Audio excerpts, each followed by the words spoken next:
श्री स्वामी समर्थ.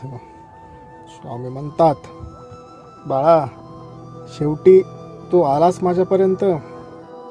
तुझ्या समस्या तू आम्हाला सांगू नकोस. आम्हाला सर्व काही माहीत आहे. तुझ्या आयुष्यात काय चालू आहे हे सर्व आम्हाला माहीत आहे.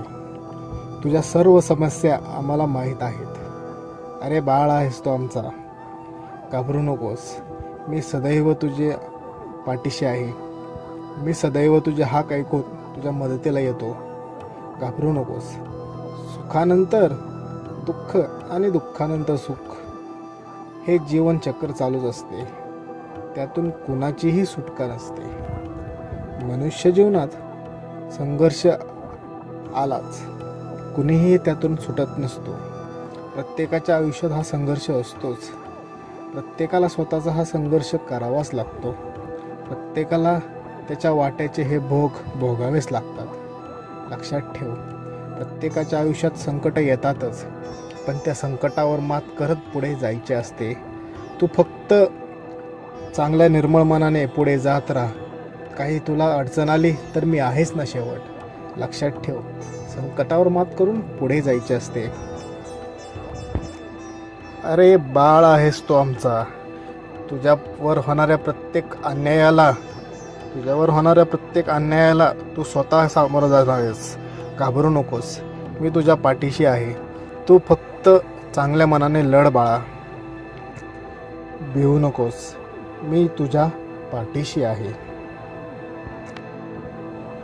तारक मंत्र हे संघर्षात लढण्याचे आणि खंबीरपणे उभे राहण्याची शक्ती देते आणि बळ देते.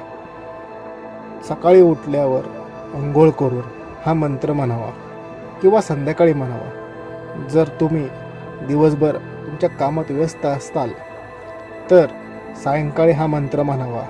दिवसातून केवळ 10 मिनिटं काढून तुम्हाला हा मंत्र म्हणायचा आहे. यातून मन तुमचे शांत होईल. संकटांवर मात करण्याची शक्ती या मंत्रातून तुम्हाला मिळेल. लक्षात ठेवा, तारक मंत्र म्हणून तुम्ही स्वामींचा सेवा करत आहात. तारक मंत्र म्हणून तुम्ही स्वामी समर्थांची आठवण काढत आहात. त्यामुळे लक्षात ठेवा, दिवसातून कितीही काम असले तरी 10 मिनिटं वेळात वेळ काढून तारक मंत्र म्हणावं. याने स्वामी समर्थांची सेवा होते आणि स्वामी समर्थांची आठवण होते. लक्षात ठेवा, तारक मंत्राने मन तुमचे शांत होईल. संकटावर मात करण्याची शक्ती या मंत्रातून मिळेल. लक्षात ठेवा, संकटावर मात करण्यासाठी दुसरा मंत्र आहे श्री स्वामी समर्थांचा जप. श्री स्वामी समर्थ. दिवसातली 10 मिनिटे फक्त वेळ काढा आणि हा मंत्र म्हणा. तुम्हाला चांगली शक्ती मिळेल.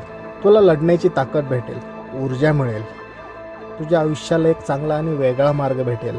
प्रत्येक गोष्टीकडे तू सकारात्मक दृष्टीने बघशील. तुझ्या आयुष्याला एक नवीन आणि चांगला मार्ग भेटेल. तू चांगल्या सकारात्मक मार्गाने पुढे जाशील. दिवसातून तुला फक्त 10 मिनिटे श्री स्वामी समर्थ हा मंत्र म्हणायचा आहे. हा जप म्हणायचा आहे. स्वामी समर्थ हा एक जप आहे. दिवसातून थोडा वेळ काढून हा जप म्हण.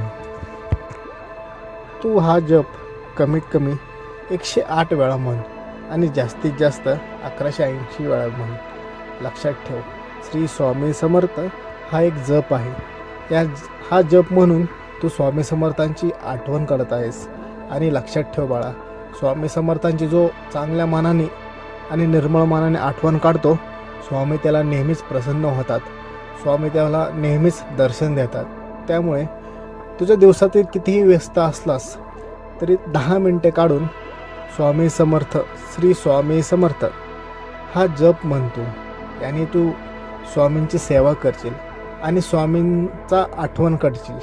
लक्षात ठेव, जो चांगल्या मनाने आणि स्वच्छ भावनेने स्वामींची आठवण काढतो, स्वामी नक्की त्याला भेट देतात.